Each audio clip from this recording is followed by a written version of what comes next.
We're going to remove the factory seat sliders. The front of the seat also will use a 13mm socket and open-end wrench to remove the slider.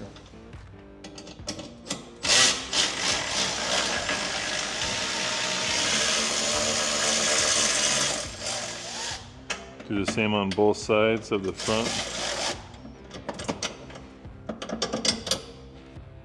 Okay, on the back of the seat, we're going to use an 18mm socket to remove the rear nuts. And your slider should pull out.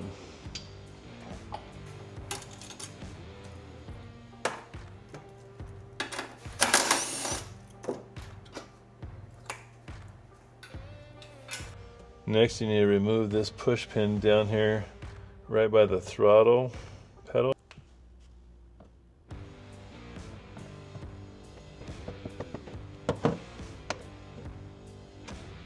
Grab a hold of that panel and pop it off its clips. Sometimes they can be pretty stubborn.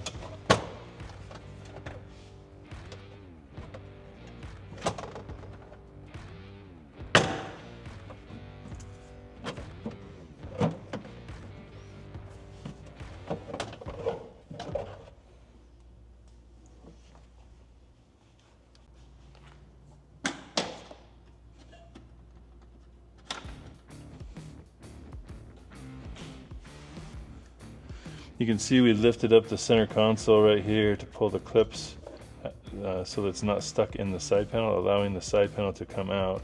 And we have a T30 in the back and the front little bolts we got to get out of the way, and then we can remove this side panel.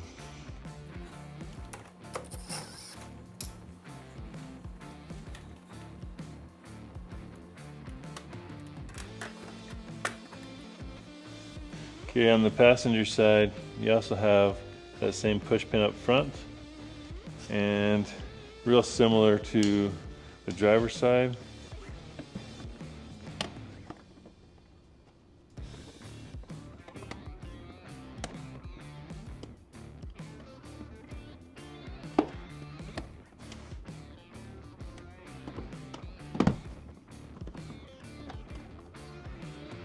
The passenger side is always a little more stubborn than the driver's side. It's not quite as easy to pull out. You kind of have to fold the panel a little bit to get it out of its position.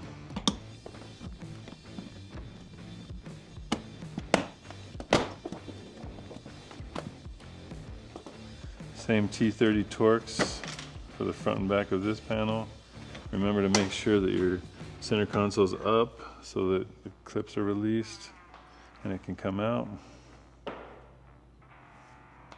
Now we have access to the wiring. Stick all the wiring, it fits right through the hole. Drop it down in, that way you don't have to disconnect the switch from the harness. Just stick it through there and snap it in. So we're going to make sure the driver switch is fed over to the driver's side. So you feed the Deutsch connector to the seat, and then all you have is a power and ground going to the center console for each seat. Okay, you can see the wire harness is installed now. We used the two power wires. We put them on the top wire, which is our accessory or ignition wire, and we didn't put them on this one with the red cover. This one's hot all the time, and if you put them on this one, the lights on the switches will light up, and those will kill your battery. They'll stay on all the time. So you use the ignition post up here for the two red wires with your fuses. Then down here you can see underneath this plug there's the post for the ground or negative wires. And these nuts are just, you use a 10mm socket for both these nuts to remove them and to slide your wires on, tighten them up. We spent a little time and zip tied everything up so you can see it's nice and clean. And now we're ready to put our center console back together. You want to try and keep your wiring off the coolant lines so you don't have any issues later. Alright, now putting your center console back together, make sure you don't pinch the wire for each side. On this side you can see this little notch right here on the, down by this bolt, and we're going to use that notch to let the wire come out without getting smashed or pinched.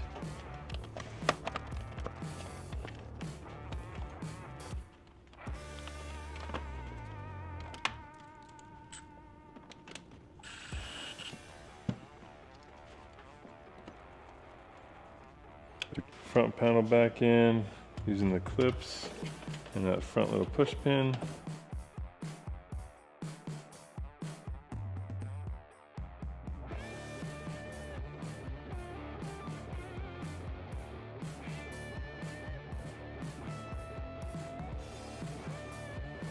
Alright, we got our driver's side wiring coming out. You can see we got it zip tied to this brake line right here.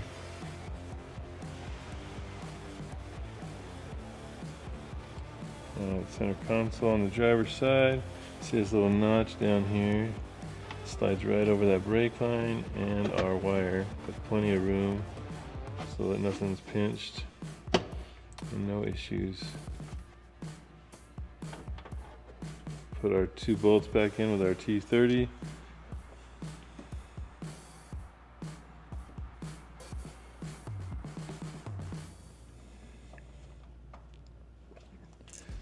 This one's got an intercom wire on the back we got to watch out for.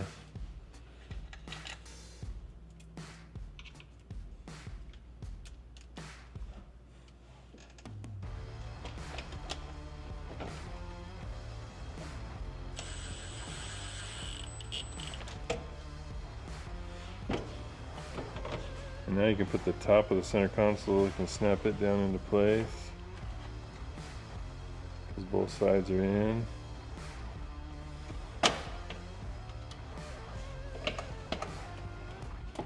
Alright, now we just have that front panel to put back in, and we're done with the center console. We can start working on installing the actual seat sliders themselves.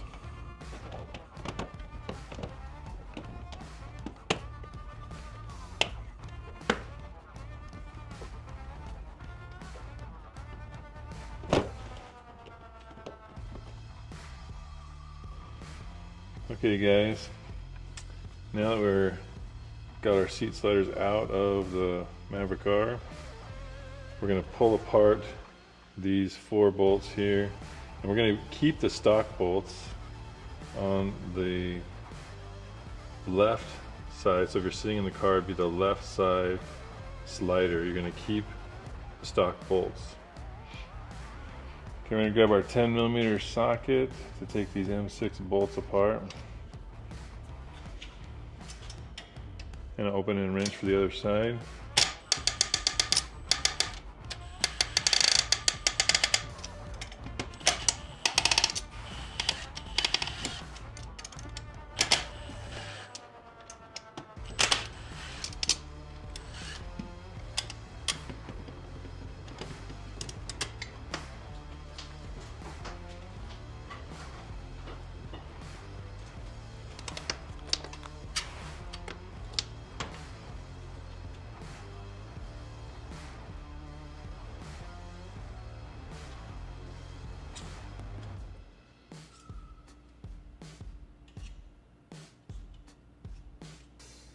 Sometimes it's nice to use a little pick or a screwdriver to line up the holes. They have kind of a funky little edge on those wheels. The bearing has a funky little edge, and so it kind of, sometimes it'll grab on the powder coat. So it's nice to have a screwdriver or a pick to kind of move it around exactly the way you want it.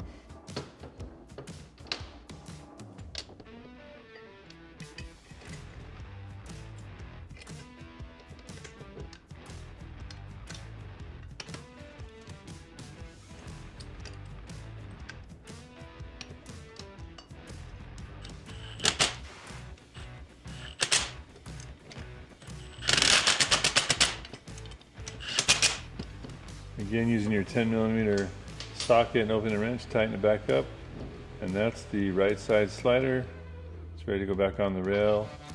Now go ahead and you kind of force this rod through there. Watch your fingers, don't pinch your fingers. It's a little bit tight, but we want it to be tight. It makes it less jiggly as you're on the trail and beating up the whoops.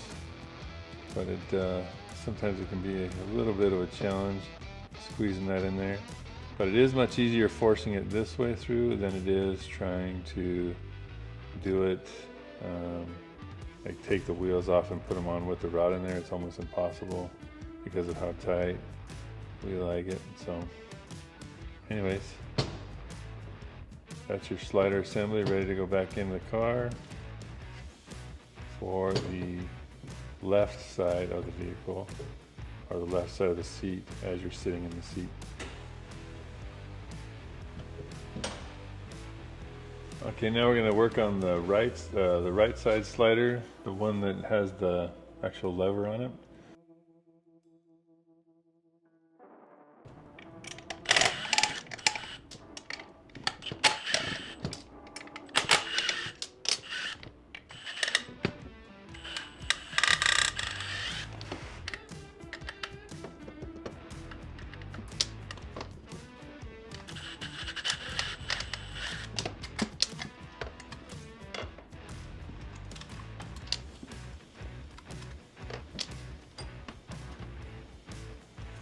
Now we can throw that junk handle away.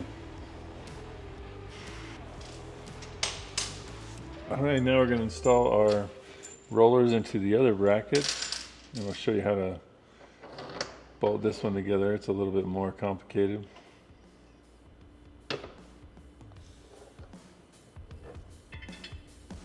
Start off the same as the other side, putting your 4 wheels in.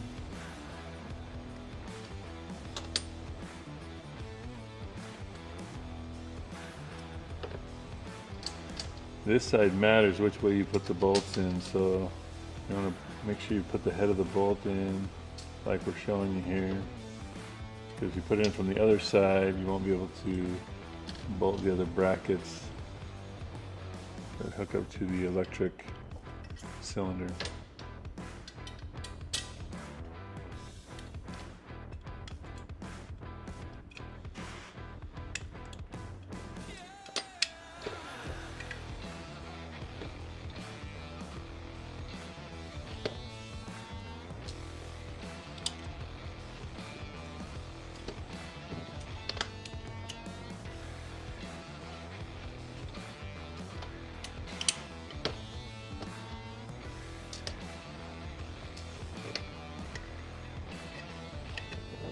All the bolts are going to go in the same direction.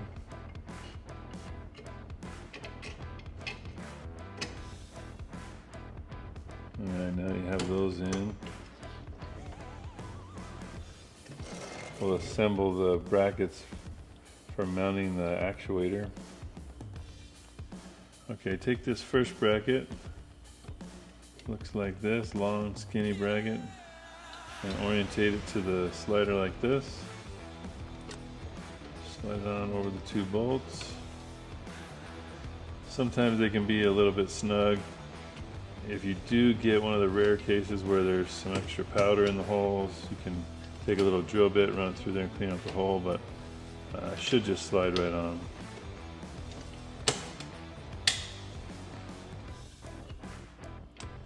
Next we have the other bracket, so the cylinder is going to be pinched between these 2 brackets. See these 2 tabs that come off to the cylinder mount, or the actuator mount, sorry. But yeah, make sure they're oriented like that. Then go ahead and put the TMW nuts and washers on. The stock ones are too short and it won't get into the nylocks, and so that's why we provide new longer bolts for this side of the slider.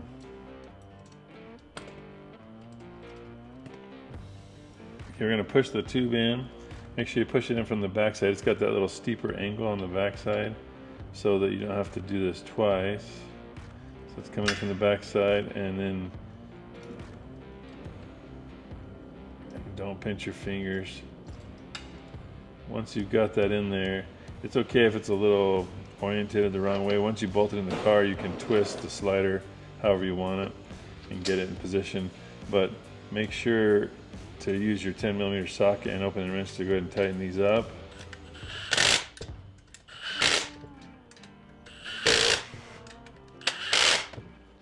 Once you slide the slider tube in, you'll notice on ours we have this Simpson seat belt bolted on, and you have to make sure that the slider can slide past that seat belt without tearing the belt or colliding with it.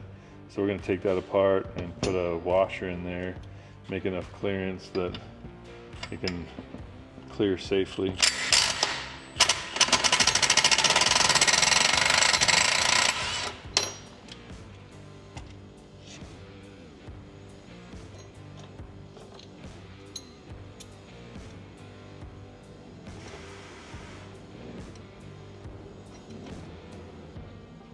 Now we'll put the cylinder, the actuator on the bracket. You want to make sure that the small part, the part that extends, bolts onto the seat bracket, and the motor and the rest of the assembly bolts to the back side of the car.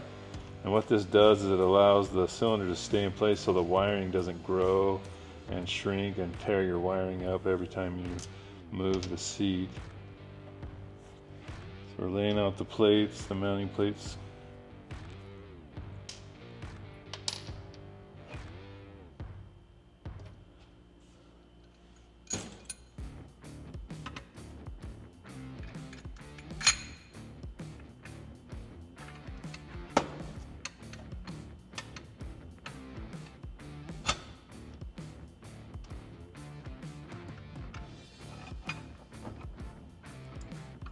There's two of these bolts to mount the actuator on. It looks similar to the slider bolts that are provided, but there's only two of them, so you'll be able to tell the difference.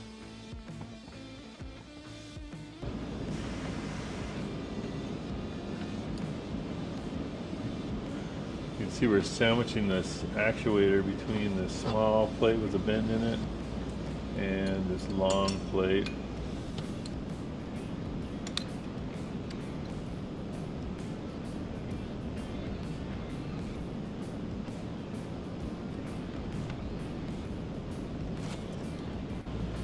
At this point you should only have these two plates and the seat bolts left uninstalled. So you can see these two are for the stock seats only. So if you're not using the stock seats, you don't use these. And you have two sets of bolts. One is for the stock length, the longer ones, and the shorter ones is for like a XXX PRP or that type of seat. So the reason we give you these different bolts is the thread is different. It's a 5/16 American thread that we decided to use. Anyway, so we provided those bolts so you have the hardware you need. Alright, when you get back in here, before you put your seat slider back in, this is the time to decide if you're tall, like I am, 6'5" in a Can-Am. I'm going to remove these guys and drop the seat all the way down so I have more room between me and the roll cage. Makes it a little safer. But you know, some guys are shorter and they need these spacers in there, so it's really just a good time to decide what height you want your seat to be.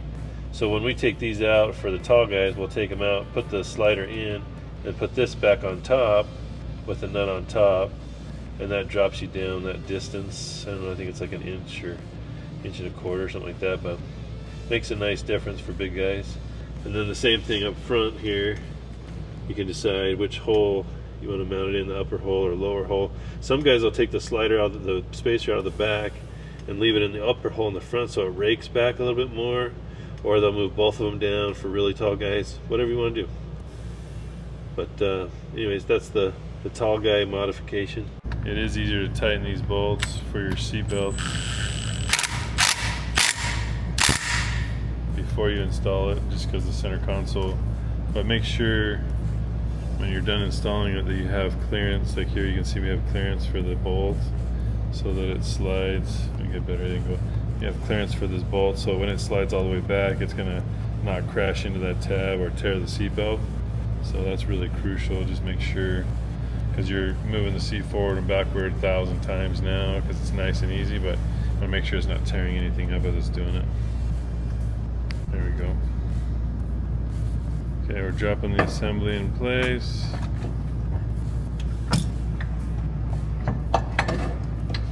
Line the two back studs up with the big holes.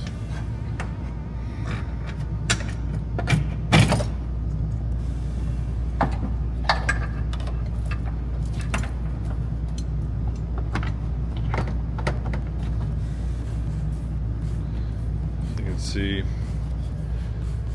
got the aluminum spacer removed for the tall guy position. You can see that this stud came through all three plates, the lower plate, the factory slider mount, and then the upper plate. And then you can see that we've got plenty of space for our seatbelt. And we're just going to start putting all the bolts back in, get this thing back together.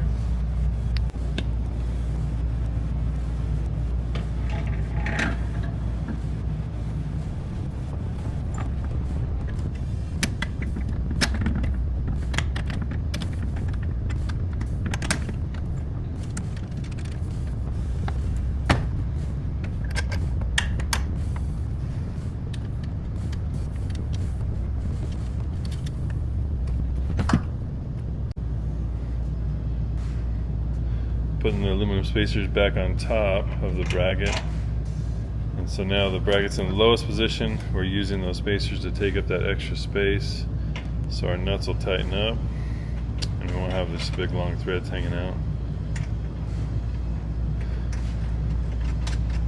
We have had some seats in the past that would collide with those bolts being tall like that, and we've had to trim those bolts down, but the XXX worked fine with our slider setup and leaving those bolts just like that without cutting anything. That way if you need to go back taller for a little shorter person later, not a big deal.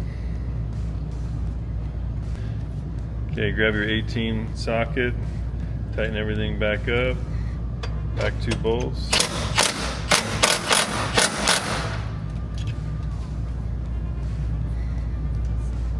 And you can see that this slider is a little bit different angle, but once it's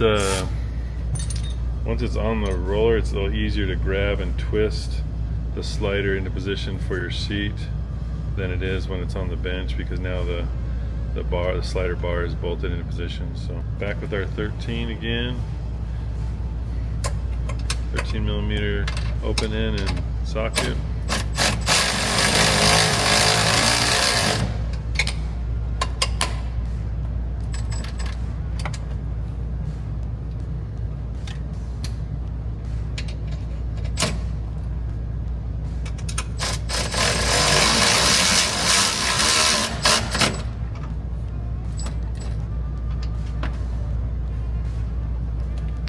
See on this side there's quite a bit of wire left over.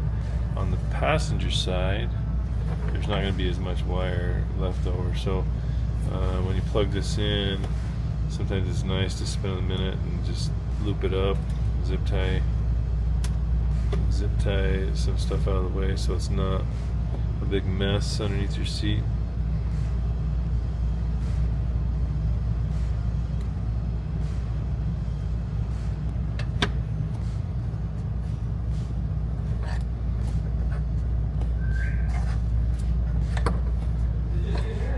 Tighten our 3/8 bolts using a 9/16 socket and open end wrench.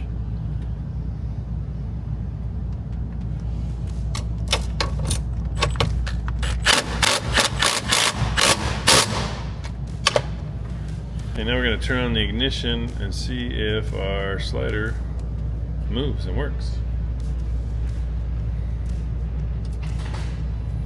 The ignition on. Hit our button over there. Look at that, we're moving. Okay. So power's good. Bolts are all tight. Make sure you double check all your hardware before you put the seat in. So if anything's loose, you'll know before you have to take the seat all the way back out. And if you make sure that this side is non-driven, make sure that it is lined up as close as possible to the driven side, or the side with the cylinder, so when you put your seat on, it's a little easier to get your holes lined up. And we'll throw the seat in.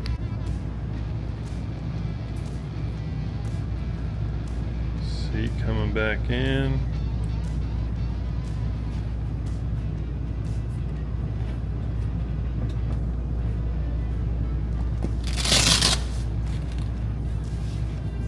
Love these XXX seats, dude, they're so comfortable. Okay, remember when you put those 4 bolts in, to use the bolts that we provide to bolt the seat back into place, or you will ruin the threads. And the bolts are 5/16, so you're gonna use a 1/2 inch or 13 millimeter socket to tighten those up.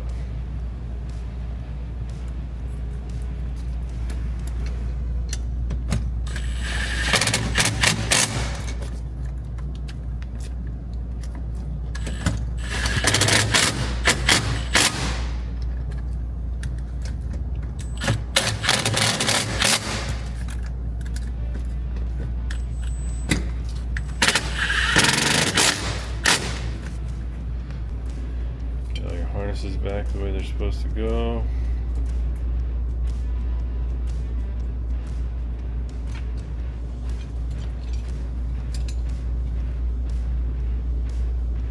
Don't rush, just take your time, make sure you're gonna be safe. It's the most important step.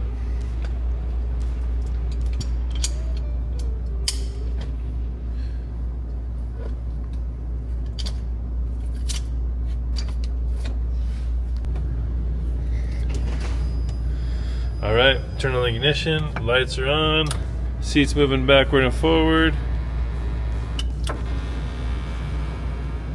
Excited to get this thing out in the dunes and enjoy my seat sliders. Guys, thanks for visiting us today at TMW Off-Road.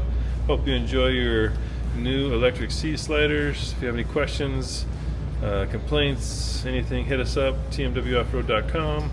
or sales@tmwoffroad.com, and we'll get you taken care of. Thanks, guys.